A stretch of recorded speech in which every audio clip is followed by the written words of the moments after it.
মাগুরায় ৮ বছরের শিশু ধর্ষণের ঘটনায় হওয়া মামলা ১৮০ দিনের মধ্যে শেষ করার নির্দেশ দিয়েছে হাইকোর্ট। রবিবার বিচারপতি ফারাহ মাহবুব ও বিচারপতি দেবাশিস রায়চৌধুরীর দ্বৈত বেঞ্চ এ আদেশ দেন। নারী শিশু নির্যাতন ও দমন ট্রাইব্যুনালকে এই নির্দেশনা বাস্তবায়ন করতে বলা হয়েছে। ধর্ষণের শিকার শিশুটিকে নিয়ে বিভিন্ন গণমাধ্যমে প্রকাশিত প্রতিবেদন আদালতের নজরে আনেন আইনজীবী ব্যারিস্টার মাহসিব হুসাইন।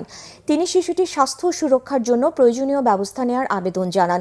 পরে ধর্ষণের শিকার হওয়া শিশুটির সব ছবি সামাজিক যোগাযোগ মাধ্যম থেকে সরানোর নির্দেশ দেয় হাইকোর্ট।